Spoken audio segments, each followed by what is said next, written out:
Amigos y seguidores, buenos días, buenas tardes, buenas noches. Hoy les voy a hablar sobre la situación en Ucrania.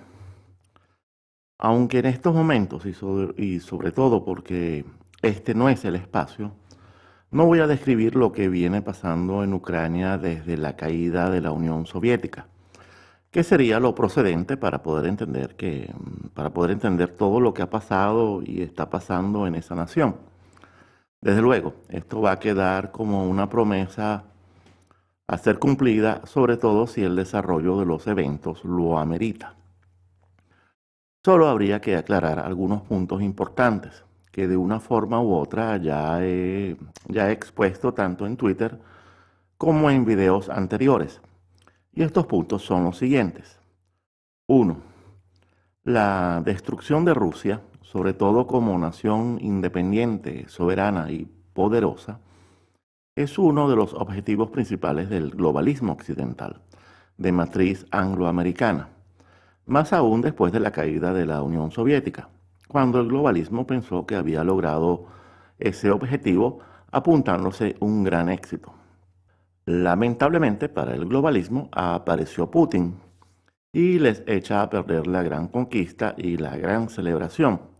Y por si fuera poco, con Putin revive el patriotismo ruso, se revive la tradición, la cultura, se revive la gran religiosidad del pueblo ruso. Por lo tanto, también se trata de una derrota insoportable para el globalismo y sus planes de aniquilación y cancelación cultural en todas partes. Desde luego, el hecho de que Rusia sea un territorio riquísimo en recursos naturales es lo que más lamenta el globalismo. A la caída de la Unión Soviética, el globalismo ya se estaba repartiendo el país a precios de liquidación, a precios de gallina flaca. Y llega Putin y les quita el bocado cuando ya comenzaban a saborearlo. Y es a partir de esos momentos cuando el globalismo se plantea la aniquilación de Rusia, convertida gracias a Putin en uno de los principales obstáculos para poder imponer el nuevo orden mundial. Y vaya que es un obstáculo mayúsculo, porque Rusia, aunque ya no es la superpotencia soviética, sigue siendo una superpotencia nuclear. 2. La ofensiva del globalismo en las últimas décadas ha consistido en rodear a Rusia, tratando de desmembrarla o estrangularla, y si es posible, logrando ambas cosas. ¿Y cómo es que el globalismo ha tratado de lograr este objetivo? Bueno, lo primero es que ha ido incorporando a muchas de las ex repúblicas soviéticas, tanto a la OTAN como a la Unión Europea. Desde luego, no para incorporarlas al desarrollo, sino para convertirlas en países proveedores de mano de obra barata, muy barata, a los cuales de paso se les puede contentar con conquistas en la calidad de vida que para un europeo occidental serían un retroceso, pero para un europeo oriental son un avance. Y esto es muy conveniente para los planes del globalismo de precarizar y comprimir a las clases sociales de Occidente. Pero cuidado, este plan podría durar hasta el día que el europeo oriental descubra que ha sido cubierto de baratijas a cambio de convertirse ni más ni menos en una colonia. Bueno, en algunos países como Hungría, Polonia, República Checa, esta conciencia ya despertó, aunque al fin y al cabo es poco lo que pueden hacer, ya que su dependencia económica de la Unión Europea y de los Estados Unidos es muy fuerte. Así que el rango de lo que pueden hacer estos países para defender, por ejemplo, su cultura, sus valores, sus tradiciones es bastante limitado.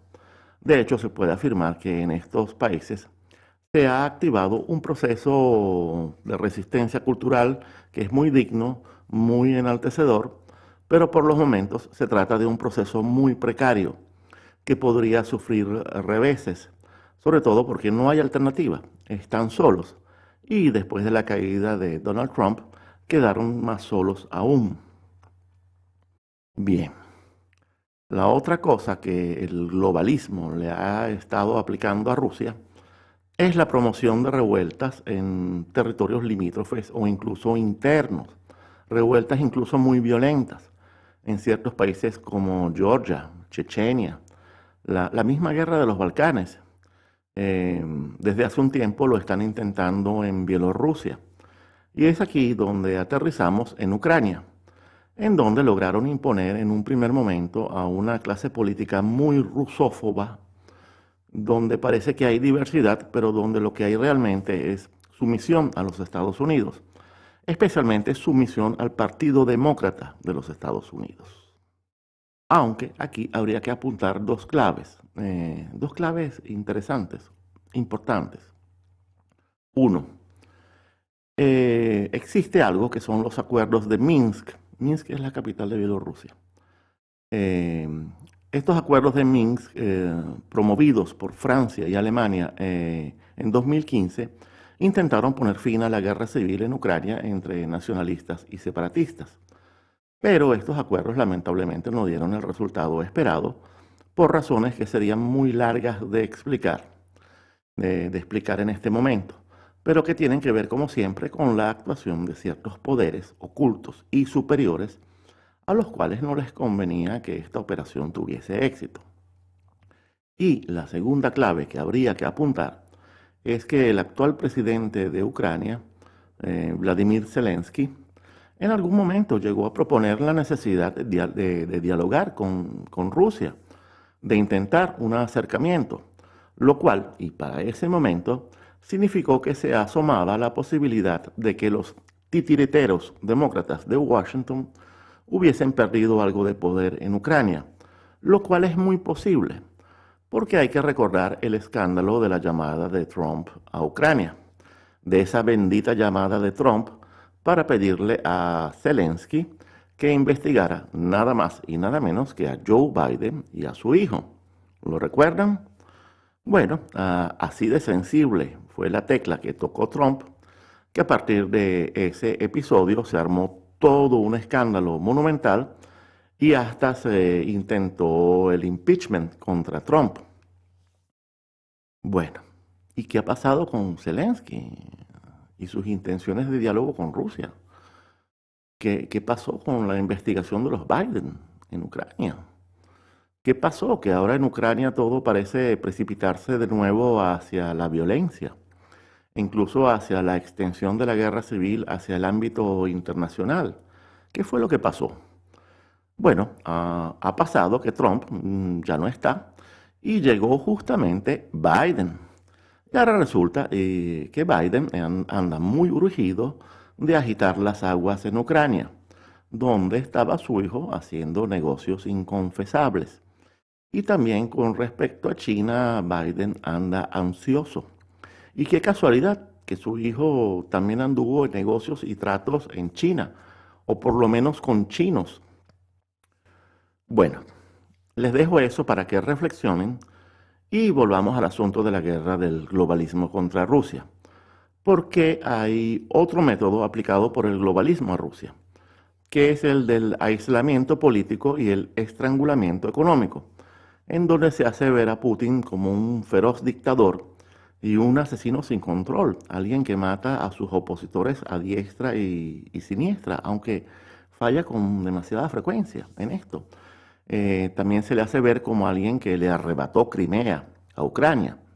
Y toda esta narración delirante se hace con el fin de aplicarle sanciones económicas y de impedir, por ejemplo, que pueda hacer negocios convenientes, muy convenientes para todas las partes en Europa, por ejemplo, con la exportación de gas y petróleo. Y este es el caso que estamos viviendo con el gasoducto Nord Stream 2. Y aquí, antes de seguir, me voy con otra clave, igualmente muy importante. Y es que Estados Unidos es una talasocracia. ¿Qué significa esto? Que es una nación dominadora de los mares, una nación que es potencia en la medida que pueda imponer su voluntad por vía marítima. Y esto tiene su lógica porque los Estados Unidos se encuentran aislados en su propio continente. Esto trae ventajas defensivas sin lugar a dudas, pero si tus ambiciones son ofensivas o expansionistas, Si no desarrollas un poder marítimo, no podrás hacer nada.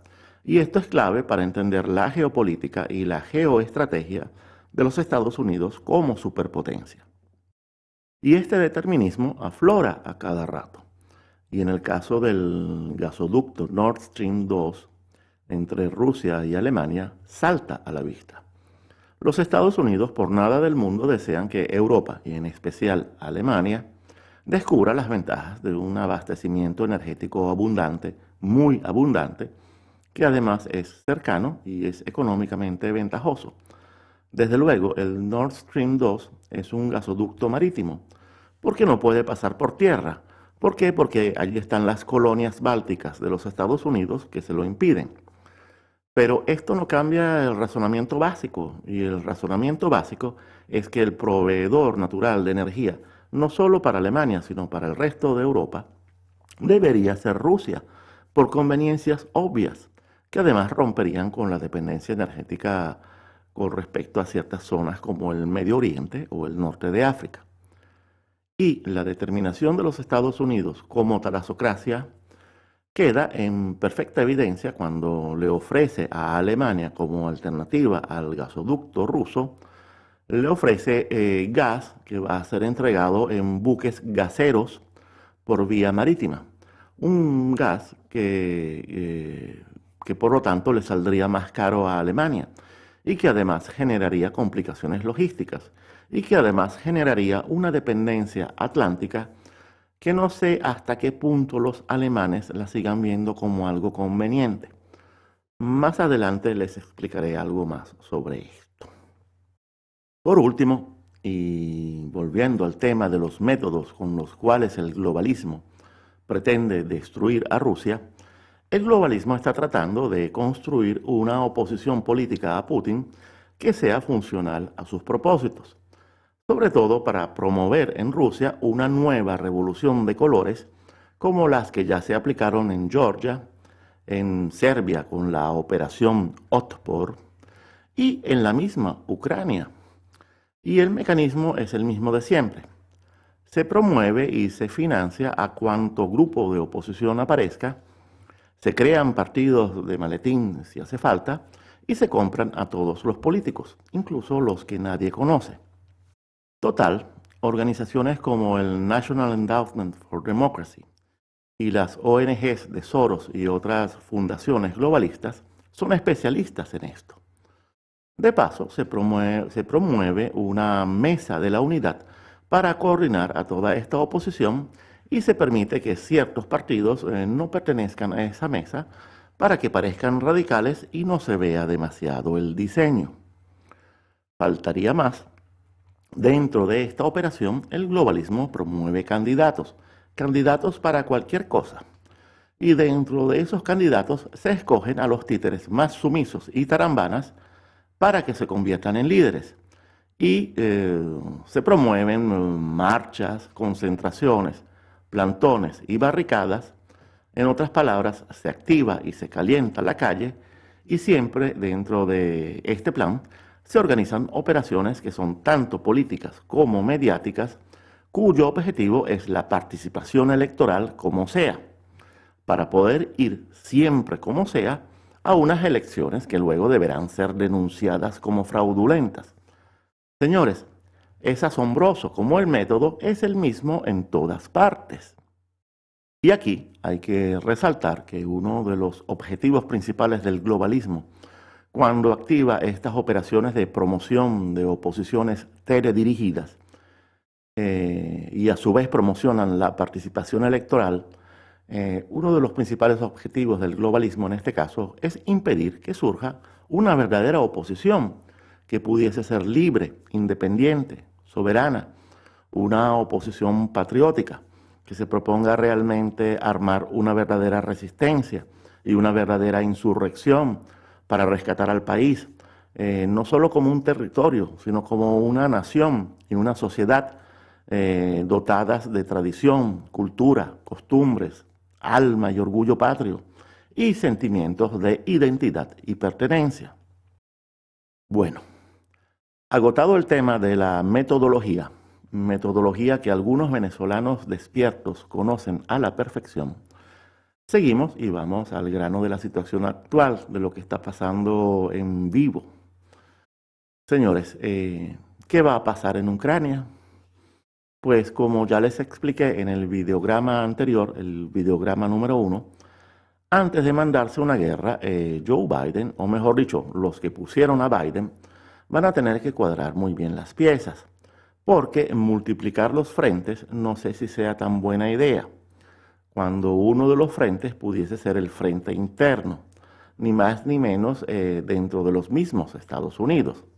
Escuchen mi videograma anterior para que se hagan una mejor idea sobre lo que implica esto.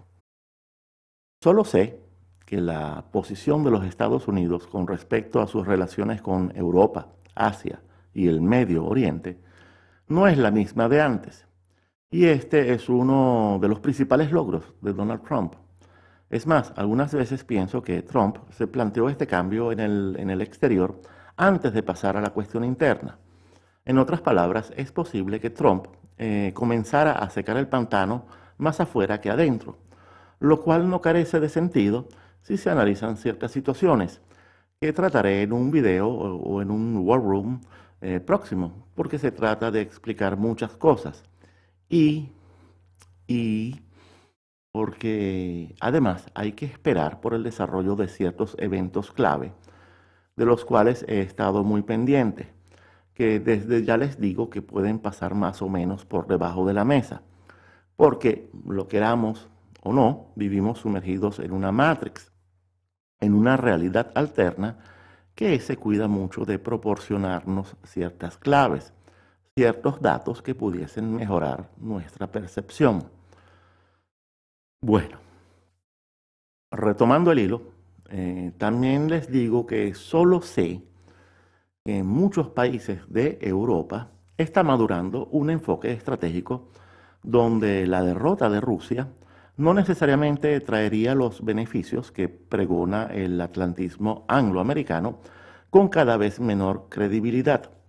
Y esto es así porque durante los 4 años de Trump y los 5 de la Brexit, es muy posible que muchas élites europeas y del Medio Oriente y de Asia hayan descubierto que un nuevo orden internacional, un nuevo mundo multipolar, es posible sin tener a los Estados Unidos como el policía global, dictando lo que está bien y lo que está mal, e imponiendo su voluntad como si todavía nos encontrásemos recién salidos de la Segunda Guerra Mundial.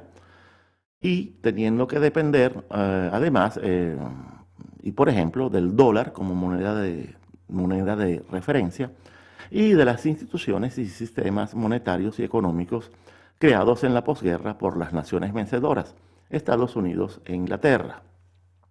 Recuerden algo simple, muy simple. África y Eurasia, Europa y Asia, son realmente un solo continente que se puede relacionar por tierra, por intercambios terrestres. Esto es algo que los estrategas chinos saben quizás desde hace siglos, con sus rutas de la seda. Lamentablemente, el dominio talasocrático del globalismo atlantista angloamericano, regidor indisputado de mares y océanos, ha impedido desde hace más o menos 80 años que surjan élites capaces de romper este determinismo marítimo tan contrario a la lógica, la historia, la geografía y la sabiduría. Amigos, les debo recordar una vez más que el globalismo tiene como objetivo un nuevo orden mundial, donde debe haber gobierno único mundial. El globalismo es enemigo del multipolarismo y el multilateralismo, y del refuerzo de las soberanías nacionales. Les doy esta clave para que la apliquen constantemente. Bueno, y ya para concluir, ¿qué va a pasar? Realmente no se puede saber. Tomen en cuenta que para Putin podría presentarse una situación muy difícil. ¿Por qué? Porque si las fuerzas de Kiev, las fuerzas de Ucrania, intervienen en los territorios separatistas del Donbass, la región oriental en donde se encuentran los rusos en supuesta revuelta, Putin podría encontrarse en una situación de perder-perder. ¿Y por qué lo digo? Porque si Putin no interviene, quedará como un cobarde que no defendió a su gente. Y si en cambio decidiese intervenir, quedaría a los ojos de la comunidad internacional como el invasor de un Estado soberano, iniciador de una guerra en la misma Europa. Y esta situación de perder-perder en la cual se podría llegar a encontrar Putin es una situación muy tentadora para Biden y los poderes globalistas que lo sostienen. Mucho cuidado con esto. Pero también hay que tener mucho cuidado con otra cosa, porque los estrategas estadounidenses del establishment en Washington tienden a dar por descontado que Rusia y China jamás podrían aliarse, porque en ese abrazo Rusia correría el riesgo de quedar sofocada. Este razonamiento, desde luego, tiene su sentido estratégico, pero se debe tomar en cuenta que en los últimos años muchas alineaciones han comenzado a cambiar y el tablero internacional se ha ido complicando. Y parte o gran parte de esta complicación se ha ido configurando más bien en contra de los Estados Unidos en su rol de superpotencia solitaria. Y esto se podría complicar aún más si esta potencia dominante, con la vuelta al poder de los demócratas, insistiese con cierta impaciencia en recrear la Guerra Fría, en un contexto que difícilmente podría volverse netamente bipolar como en los viejos tiempos, porque más bien tiende cada vez más a adoptar una gramática multipolar, multilateral. Y esto es algo que, a mi modo de ver, los estrategas de Trump lo han comprendido perfectamente, solo que, como ya sabemos, fueron bastante obstaculizados en su acción. Bueno, amigos y seguidores, sigan pendientes de este canal porque desde hace días me encuentro en un War Room permanente junto a Aura Palermo. Muchas gracias por la atención e infinitas gracias a los benefactores que colaboran con nuestra sustentación económica. Y a los que desean contribuir con nuestra labor, por favor sigan las indicaciones, las indicaciones muy fáciles que encontrarán en el texto adjunto a este video. Mientras tanto, y por favor activen su pensamiento, cuídense a sí mismos y a los suyos. Y hasta pronto, muy pronto.